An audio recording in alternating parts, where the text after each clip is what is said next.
Now it's time to move on to a show, a portion of our longer live stream that we call Creation Watch, where we keep our eyes on the creationists out there and give a response to some of their claims. And I'm ready to do so this morning. I know that there's an expectation that there's a specific creationist that I should be addressing this morning that deserves my attention and that I need to be dealing with. Now, I'm not going to say that I'm not going to deal with with that person. I'm going to do it here. You do not get the focus of my live stream, Mr. Apologist, anti-LGBTQ apologist person. You don't, because there are so many other young Earth creationists to engage with, and some of them are super nice. Like I was talking about Rebecca earlier. The other person, the person I'm talking about today, is super nice. Really friendly character and smart kid too. And I have never engaged with him before, so this will be our first introduction to Guzman. Guzman is a young individual who is a young Earth creationist, but really smart, really knows phylogeny stuff pretty well, enough that I think that we can have a fun conversation, me and him. He is friends with like Standing for Truth and stuff last I knew, so I don't know if he would engage with me. That camp has pretty much been avoiding me since I switched over from Brainbug to Bumblebee and HiveScience. So, but we'll see. We'll see if that's something that can happen. But let's see what he has to say. Just a little intro here. The dinosaurs. Johnathan Guzman. Okay. And this is a pretty short video. Hi, I'm Johnathan Guzman. I'm from the YouTube channel Guzman1611, and here we're going to answer the question, why are birds and dinosaurs so similar if they're not related? I'm a creationist, I'm a young Earth creationist, and I believe that dinosaurs and birds are very... Okay, hold on. We have a question from the audience, and I got to keep remembering that not everybody's is deep into this stuff as I am. Killed by Bigfoot asks, what is a creationist? I think we were created by aliens. Am I a creationist? No, you would be what is it, panthacilist or whatever.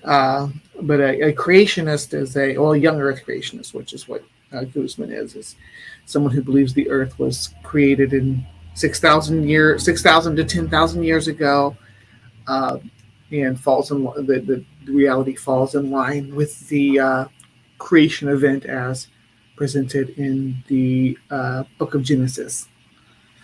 For the most part, I imagine there's young Earth creationists who adhere to other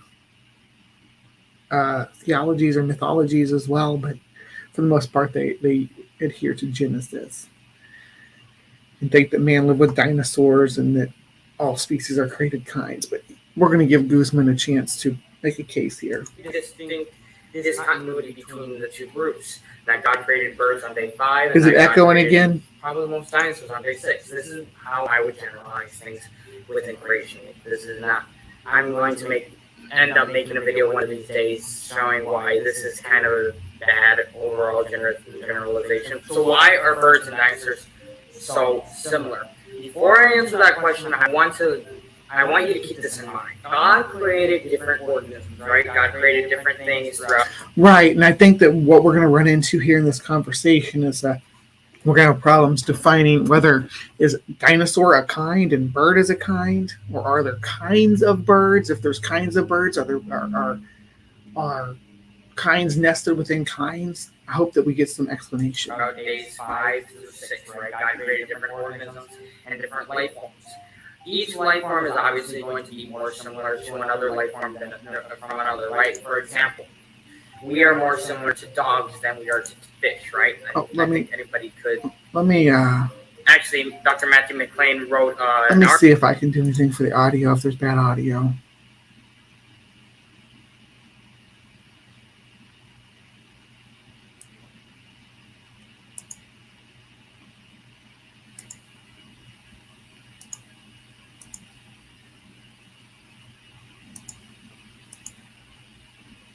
Tell me if that's better. For the new creation blog, link is in the description if you'd like to read that. It actually talks about why different organisms look differently from others and more similar to each other. This is the same reason why we have birds looking so similar to dinosaurs. But you have birds looking similar to other birds too. I think in your model, the birds were created separately, weren't they? So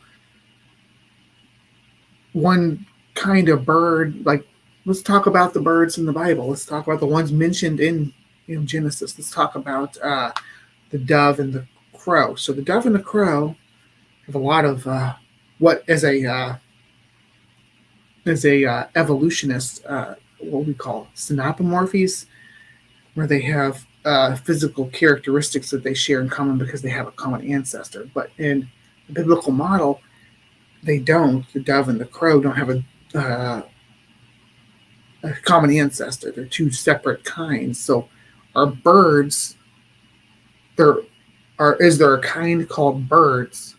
And if there's a kind called birds, do they have a common ancestor? Or do the dove and the crow have or the dove and the raven, I think it was a raven, do they have a separate ancestor that was a dove and a raven? And if so, why are we still considering them birds under the umbrella of birds, but not dinosaurs, even though they're as closely related to each other as they are either one of them are to dinosaurs in your model? Birds happen to look more similar to dinosaurs than they do to other things because of this overall pattern and generalization in God's creation. God created things, but he also created a pattern for those things and those. Right, and you think that the birds, individual kinds of birds, are just patterned the same. So they're not related to each other either. So how many kinds of birds are they, and why are they okay to be lumped together with birds, but we can't put birds together with dinosaurs? Because birds are, in my model, in the, what you all call the uniformitarian or the evolutionary model, birds are nested well within Dinosauria and Maniraptorans. And you're going to get into that. I know that I've looked through this video enough to know that you get in some charts and clades and things like that. But I guess I'm just trying to follow your reasoning here, that why dinosaurs and birds can't be the same when different kinds of dinosaurs and different kinds of birds are still birds and still dinosaurs. You have to explain it to me.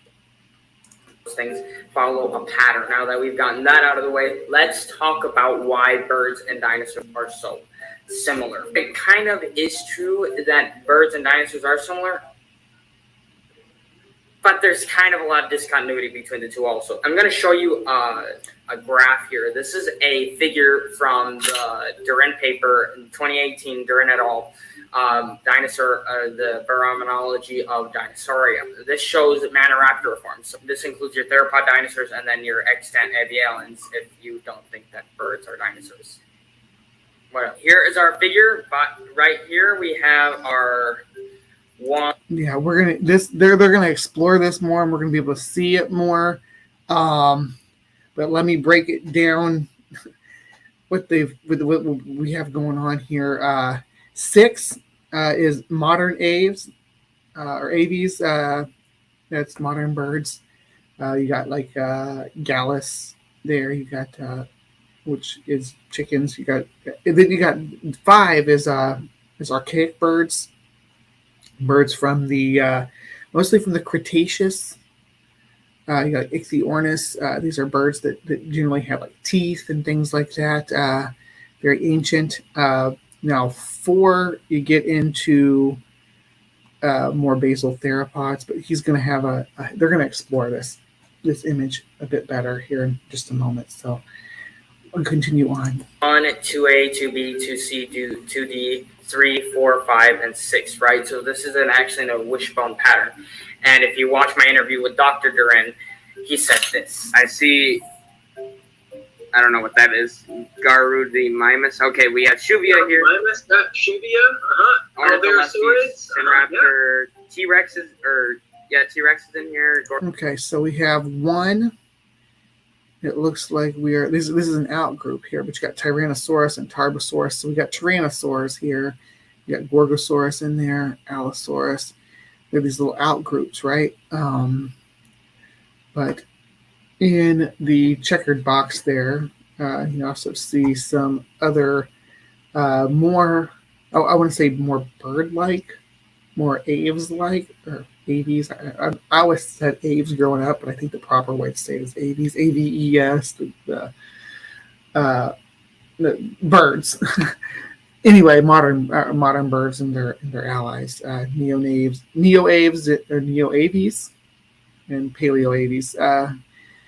But you don't see that distinction drawn on here. But let's see what they say. Okay. Yeah, so there's an out group. There's a little out group sign right there. Right. So you're in an out group, right? Okay. And so I see Caudipteryx, Cetipati, Confuciusornis. I still don't know how to pronounce that. I should. Okay. Okay, so here we have my favorite group. Okay, Microraptor, Velociraptor, Microraptor. All right, and these are we're in the Maniraptorans. We're in the Dromaeosaurs here. These are the Dromaeosaurs. They really kind of came into fame with Jurassic Park. They're the ones with the sickle claws. They're not just Velociraptors, which Velociraptors, by the way, not 6 foot tall, not 12 feet long, not 500 pounds. They were small, about the size of probably like a little bit like somewhere between a wolf and a coyote, between those sizes. I'm sure that there was some variety across the range and habitats that they lived in. But yeah, so these are the Dromaeosaurs that we're looking at down here. They went down a distinct divergent path from the rest of the Maniraptorians to fill this niche that we find in the fossil record. So they were generally meso to apex predators, and the sickle claw was the distinct characteristic. Deinonychus is kind of the Deinonychus was the poster child for Dromaeosaurs until Jurassic Park came around. But yeah, so they have a distinct build and morphology that does set them apart from the rest of the Maniraptorians. That's why we separate Dromaeosaurs, and they're nested in their own group within Maniraptorians. Okay, yeah. Right. And then up here we have, I don't know what this is, Yanornis. No, these are the archaic birds. The ones that I was mentioning with teeth. Ichthyornis is actually one of my favorite birds. But Euziaornis and Yanornis are also listed there, all ancient birds.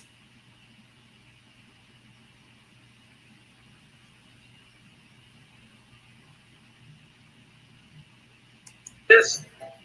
Ichthyornis, okay. We have Gallus. Let me find those two in my paper. So we have the chicken here also. Yeah, Gallus chickens. If I'm not mistaken. Yeah, Gallus. Yeah. Okay, yeah. So this is interesting. So we have the Maniraptorans pretty separated from Gallus, and I'm assuming that these are not basal, but extant birds up here. Extant, exactly. Yes. So that's interesting. We do have a bit of discontinuity here. They're pretty far apart.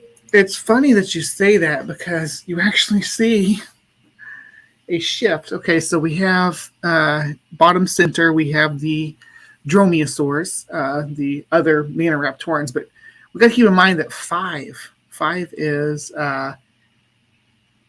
Maniraptorans too, that are moving towards modern form from a more convergent with, or not convergent, I guess convergent would be the right word, because they converge back through the fossil record, more convergent with the other Dromaeosaurs. So they're going to talk about how this this is proof that these guys are not related, but you actually see the divergence here. If you look at this, the way that this is laid out, you can see 5 going to 6 from 3 down there. Yeah, you see that's the morphological changes between these organisms as they move from a body plan that they shared with the ancestors of dromaeosaurs, when dromaeosaurs split off and became the, as I said, mesopredators and apex predators that they were. I know there were some smaller ones that were probably insectivorous and things like Microraptor, but you can see where those two groups split from one another and went down different ecological and thus morphological divergence. It's pretty cool. That's right. So that's right. And notice we have a little bit of a wishbone there too. Oh, hold on. I want to answer Maynard Safe's questions. What did Megalodon and the other sea creatures eat before the fall of man? If there was no death after Eve ate the fruit, how did animals know they could eat meat? They were just suddenly hungry for meat. Why didn't all the animals turn into predators is my thing. How did God decide, yeah, these ones with the sharp teeth are going to turn into predators, or did they not have sharp teeth? And if so, why don't we find lions and Tyrannosaurus with teeth for chewing melons? All right, continuing. Interesting about this diagram. So as you're looking at some of the spaces, right? Okay. But there's something else that's really interesting here.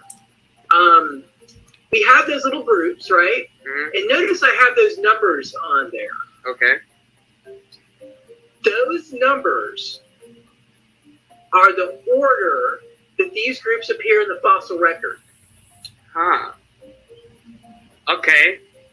Now, if I expected those to have one common ancestor that evolved in sequence, mm-hmm. What would you expect for the numbers? I would expect them to be in this order that it would look like it would be a transition from one organism to another. Right. 1, 2, 3, right. 4, 5, 6, right? Right. What do you see? I see chaos. Well, I don't know if I'd call it chaos. So we can start at 1, and you have the group that is. Oh, I thought the what's 2A was actually 3, but okay. So you have group 1, and you have it splitting off, and it looks like 4 different directions. So it splits off to take on morphological characteristics to fill different niches. You have 2A, which is, of course, the dromaeosaurs are raptors. 2B, which looks 2B and 2C looks like we're talking more, I'm going to say ratite-like organisms that kind of cut across there. I know that they had some galliforms and stuff like that. 2D and 3 kind of go off into this direction. But then the point that they're wanting to make is that because these guys are over here and the rest and the dromaeosaurs are down here, that there's some kind of discontinuity between their morphology. And there is. Modern birds are not built like dromaeosaurs. They are built like Maniraptorans. They do have Maniraptoran characteristics, but modern birds and ancient birds, the archaic, like paleo, paleomaths, RNAs, paleoaves, the ancient birds with teeth, yeah. Number 5 here. So you see it branching off and moving and drifting that direction from the main group of Maniraptorans. So I'm not sure if the implications that they're implying, the implications that they're making here hold water. But don't insult my work like that. No, I'm just kidding. Well, I meant we said this. But anyway, so you see some chaos here, right? And it actually comes out it's very curious. It comes out in a wishbone pattern. For number 6, you have extant birds. Some of your extant birds, you have Gallus in here. That's your modern chicken, etc.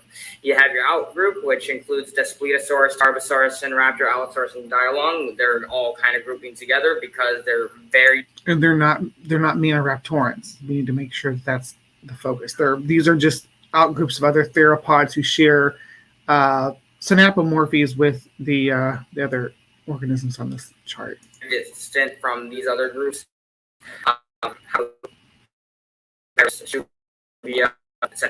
You also have your you have your Sinornithoides, you have your Caudipteryx, Pseudopati, you have Conchoraptor, you have Confuciusornis, Archaeopteryx, Anchiornis, Jeholornis. Okay, so yeah, this section you get, so we get an ancient bird kind of body plan here with things like Archaeopteryx, right? Archaeopteryx. Then we see from 2C that branches off up to 5 right here, up to the left, and then it branches off down here towards, like straight down is where the dromaeosaurs are. So I don't understand why the claim is that it's all over the place. It seems to be that there is some backtracking and some specialization in anatomy that causes divides and breaks in continuity of certain features, but for the most part, this seems to flow. Sagiornis, more bird-like dinosaurs, right? You have your, let's look here, you have your Confuciusornis, right? You have your Archaeopteryx. They're grouping kind of distantly from modern birds. They're actually, if you look here, just eyeballing it, it looks like they're actually grouping more closely to the outgroup than they are to modern birds. Right, because they were still filling a role that was similar to the roles filled by smaller members of these other outgroups. It's not surprising. Birds. So is the question, why are birds so similar to dinosaurs, really still valid? The answer is yes, because even though these why are you saying that birds? That I think that if we talked, that you would acknowledge that there are different kinds of birds, that there would have been different kinds of birds at your creation event. I don't think that you believe that in the beginning that God created a creature that was just bird and it diverged into all these different groups. Because I think that the time between creation and the Milwaukee flood, right? That there was not time for penguins and eagles and our dove and raven that were on Noah's Ark to diverge. So we're going to accept that in the beginning there were different kinds of birds. So is birds not a kind? Is birds a overarching group of a similar designed organism created by your God? And if so, why are dinosaurs who follow that pattern not being classed in that group as well? I don't think that your baraminology holds that birds are a single kind.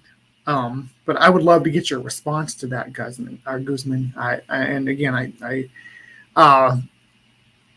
would look forward to engaging with you. This is fun stuff. Group separately and distinctly in baraminological analyses. The question... Let's see. Which is fulfilled? Creationist predictions, by the way. Creationists would expect deep discontinuity between modern aves and non-avian theropods. The fact that what we find affirms this idea. So is the idea that non-avian theropods are a kind and that birds are a kind, or are there kinds of aves and kinds of theropods? And if so, why are these the ones that we call birds based on their synapomorphies? Well, I call them synapomorphies. I guess you would call them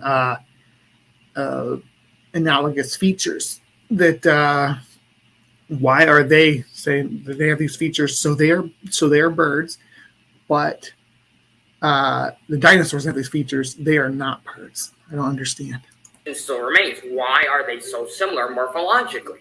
Why do some dinosaurs look like birds, and why do some birds look like dinosaurs? And why do dinosaurs have the same traits as birds, some of the same traits as birds, and why do all birds share the defining traits that dinosaurs have? And here's what I think, okay? And I propose this. I say propose as if it's some scientific hypothesis. But I said in my original presentation that I gave at the Revival Studios, I said that why are dinosaurs so similar? I said this quote: God created different things to fulfill a different purpose, and God may reuse a design present in one animal for another animal for the sake of that animal's survival. So we haven't figured out whether bird is a kind or whether there are kinds of birds, or whether dinosaurs are a kind, or if there's kinds of dinosaurs. This is really going to be important to the conversation. Also, small dinosaurs could have been faced with a similar ecological niche as Right. quote-unquote basal birds, Okay. causing them to evolve, quote-unquote, similar features that allowed them to take advantage of that niche. Oh, there definitely was convergent within different groups of Dinosauria on similar body plans, and due to ecological pressures being the same, and them having similar metabolisms, because they're all dinosaurs, that would encourage them to select mates that have certain features that are favorable in that environment. This is known as convergent evolution. And so I said this without knowing any of the literature that was published on this. I had not read a single article in the creationist literature on why this phenomenon is as it is. But I did write this, and I said it's probably convergent evolution, right? But then a paper that I actually cited in that presentation, I had apparently skimmed right over this part, and I didn't realize it until I was preparing for my debate with Jackson Rowe, which is in the description, and I reread this paper. It's by Chu and colleagues on Archaeopteryx-like theropod from China and the origin of ABLA. And I think this may support my hypothesis. They say, quote, Johnathan possesses salient anatomical features also seen in different paravian taxa, further highlighting the phenomenon of widespread homoplasy. This phenomenon is also seen in some other major transitions, including the origins of major mammalian groups, and creates difficulties in recovering robust phylogenies. And so they're saying that Johnathan, one specific, very, very specific example, exhibits very clear signs of homoplasy, which is traits evolved from convergent evolution. So there can be homoplasy between groups that are still related, just because they have homoplasy. And again, that's because they have the same, they're going to have similar metabolisms and biological responses to ecological pressure. So two groups of animals that don't share a trait ancestrally can develop a trait or similar traits independently based on ecological pressures, because their biology is similar enough that it's going to have the same ecological response to those pressures. This is in contrast to synapomorphy, which are morphologies that two taxa share because they inherited it from a common ancestor. And so this seems to support my hypothesis. Now, obviously, this is just one example of many that I'm going to need if I'm going to support my hypothesis. And so that's my answer to why dinosaurs and birds are so similar to each other. And it's because there's a greater pattern in God's creation. They're not really that similar, even though they kind of are. And those that are really similar, like the small theropod dinosaurs that look a lot like birds and have feathers and stuff like that, crazy stuff, they evolved those convergently, if you will. And maybe God created them with feathers and stuff like that. And then they just... So if God created them with feathers and other anatomical features, that would be a bird, and they're different, and they're a kind, and there's different kinds of birds too. So birds is just a group of kinds. Then why can't dinosaurs be under that group of kinds that we call birds? All of these different kinds of birds were created separately, and we still call them all birds. And all these different dinosaurs were created separately, and we still call them dinosaurs. And the birds have the features that would put them into the group with dinosaurs. Why are the birds not in the dinosaur group? I don't understand. If the term dinosaur and birds aren't a distinct kind, if there's different kinds within those groups nested within there, why can't we nest birds in there too? I don't understand that position, Guzman. And maybe you can respond to me, or yeah, we could maybe talk sometime. Evolved into their own ecological niche, and they survived there and further diversified and speciated from there. And so that's my 3 answers to the question, why are dinosaurs so similar to birds? If you like this video, I hope you did. Like it if you think I earned it. Subscribe, share the video, comments, do all that good stuff. Check out my other videos that I have. Check out my interview with Dr. Duran. Link is in the description, or you can click this video right here to watch that. Here's a playlist with some other interesting interviews that I've done with other scientists and stuff. Go check it out. I'm Johnathan Guzman. I'll see you next time. All right. So, yeah, I am going to subscribe to you, Mr. Guzman. Good. I did like engaging with you today, so that is something I'm going to do. And I will like your video too, because you gave it a good try. Gave it a good try on explaining what you think about dinosaurs. And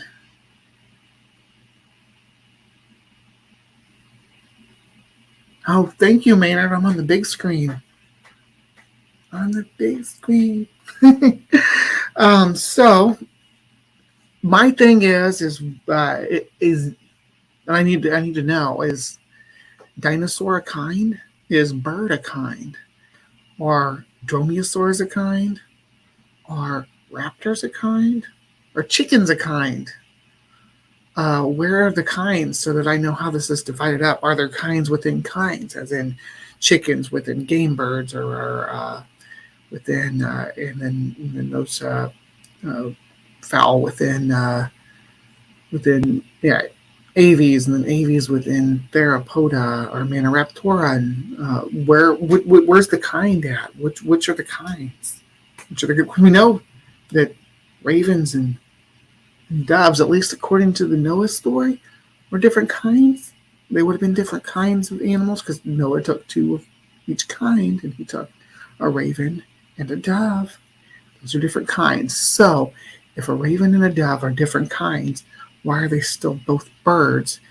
But Microraptor is not its own, is its own kind as well, assumingly, a dromaeosaur. But anyway, it's not nested in with birds, but birds aren't a kind. Birds are a group of different kinds that are similar to each other. And even though maniraptorids, like our Velociraptor, Microraptor, and Deinonychus, are bird-like enough that they have similar features that, there's some variety between. I mean, look at the difference between a penguin and an ostrich, and those are just 2 flightless groups.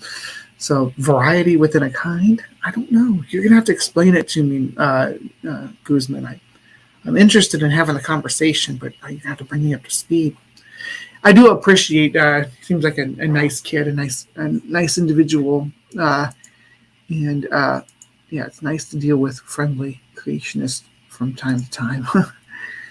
Okay, so that was CreationWatch. That was Johnathan Guzman, the first time we've covered him on this channel.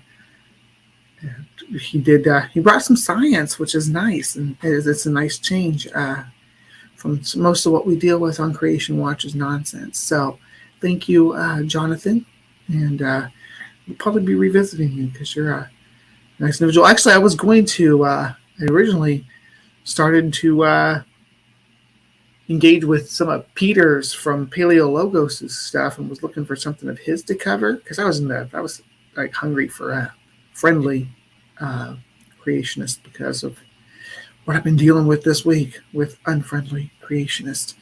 So I appreciate people like Peter and Guzman and Rebecca, and as far Alpha Centauri, all these other. I'm not saying Alpha Centauri is not against other creations, I know, but he's a theist, but a Christian theist. So that's what I mean. So having good ones that aren't going to be nasty to me to engage with is something I need to continue working on my channel and helping spread the word about evolution and science.